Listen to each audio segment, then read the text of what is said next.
One of the worst The presidents. man that you are today, did it take for you to go to jail, or what was the transition? For I you to said become who you are today? I took Toastmasters International, which is a public speaking group. I don't know how many times the saying being locked up was the best thing that happened to me for a lot of reasons. One, I didn't give a shit. If you disrespect me, I beat your ass, you didn't stand a chance, and I don't give a damn who you are. I put you in something you didn't know about. Um, I was heavy into the game in a lot of different aspects.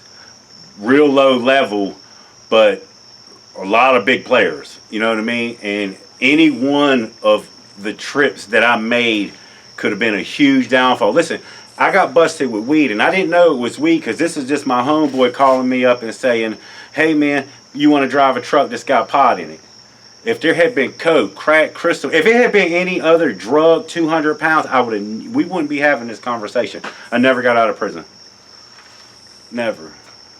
You don't understand how when they it was in the back of a Chevy Silverado truck. They stuck a forklift and lifted the bed of the truck up, and I just seen brown paper bags. That's all I seen. Brown paper bag, kilo bags of pot, and it was just the whole back of the bed.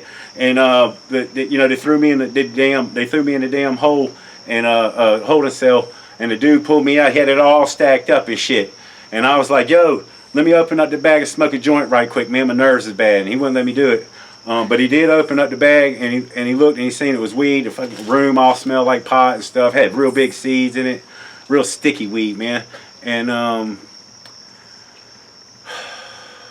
forgot what the hell I was talking about. Oh, but he The way said I could have got a you're good. speaking right now is kind of what the kids and the teenagers need to hear. They kind of need to hear it raw. Um, what what what do you think? Because today it's a lot of teenagers and kids is doing like more violence, ending up in prisons and doing more killings than adults. What do you think that the reason of that is being? Is it because of influence, or is it because of poor parentship? What do you think that? Why do you think that is? It's a little bit of everything, man. And I'm gonna tell you when it all started because I'm old. I'm 40, 45, 46, some shit. When they start taking beating the kids, man. And the Bible says don't spare the rod. But where you got these hotlines that you can call and get your parents in trouble for disciplining you. How in the hell does that make any sense? You know what I mean? So now you got parents that are scared to discipline their kids and they want to be fucking buddies. We homies now.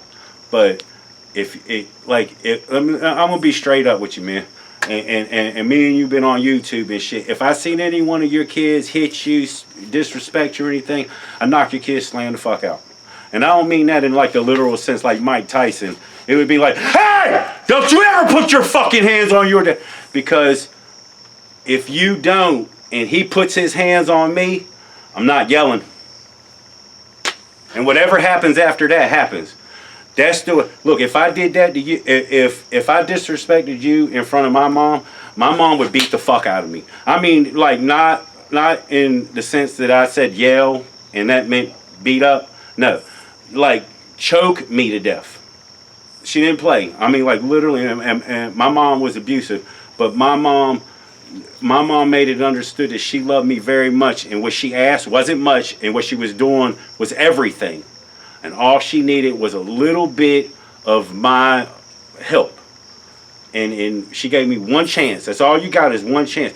I've literally seen arguments, thousands and thousands and thousands and thousands, where you're trying to reason with a fucking kid and they're hitting you, cussing at you, spitting at you, doing things.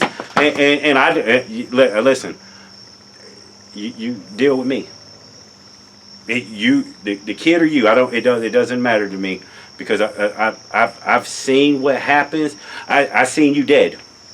I seen I seen some shit in my life, man. I mean, I'm sure you had too. I seen a lot of people get killed unnecessarily for looking at people wrong, for Thank you for saying that the share, wrong respect. thing I and really shit. appreciate So it. what you think you could do to your mom and If you dad, you give can't do to me. teenagers five do nots in their lifetime, five things that they definitely shouldn't do, what would those five do nots be?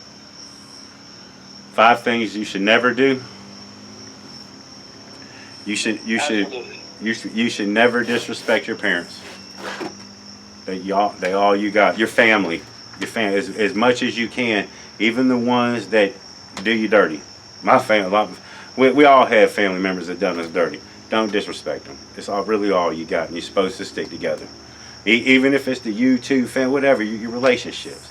2 things you never, 5 things you never do. Try not to never lie, man, because lie loses trust, and it's one of those things that it's hard to get back. And the reason why is because you chose to lie. You didn't fucking have to. Keep it real with me, man. If you say you real, you 100, you down, tell me. Show me. I'll show you. Whether you like it or not, here it is. Raw dog. Keep it raw. So don't lie. 3, everything you do, 100. You give it 100. Because if you decide it's worth it, give it everything. And always let that be the number one question you always ask yourself about anything in life. Is it worth it? Whether that be your relationship, whether that be your job, whether that be your friend, everything matters. Is it worth it? Because if it's worth it, you know what you'll do? You'll do everything to keep it. If it's not, it won't mean as much. So ask yourself all the time. We'll go with that. Number 3, is it worth it? Oh no, shit. What you would never do. Never give up. Never give up. Okay, so to a teenager that's on the wrong path, finish this sentence for me as you were speaking to this teenager. If I were you, before I turn 18, I would definitely do what or accomplish what? Get your education. At least get that high school diploma or a GD. I'm not encouraging anybody, but and it's a different topic. But yes, I would just get that high school diploma. You should be doing that for your future and for your family. It brings us. Some people don't realize that it brings a sense of pride. Hey, this is my son, this is my daughter, and they graduated. Don't take that away. At the end of each interview, we normally ask the guests to give or leave some inspirational words or a sentence, if you will, for the viewers. I'm gonna quote the Bible: "Do unto others as you had them do unto you." And Ralph Waldo Emerson said, "One of life's greatest compensations is you can't help somebody else without truly helping yourself." So always help others. You'll get a sense of pride and satisfaction out of it, more than yourself. Yo, I definitely appreciate you coming up here on the panel, everybody. That was story time with Uncle Bill. If you're not connected, I highly recommend you go by and connect with Uncle Bill. I really appreciate everybody that came through. I appreciate the super stickers. Listen, everyone, we got 11 people here. Before you leave, if we have a goal as a community, we have a mission to get watch hours up for the Spice Queen. I know her as Cooking with Michelle A. But if you guys could go by and run some videos through off her playlist, I'm going to do it myself as an example, and we're going to get the job done. Much appreciation. Let folks upset you, frustrate you, and make you angry. Never allow anyone to take away your happiness. Y'all know I'll never just leave out of here, man. I always leave out with that intro, which is what we're going to do tonight. Y'all stay prosperous. Peace.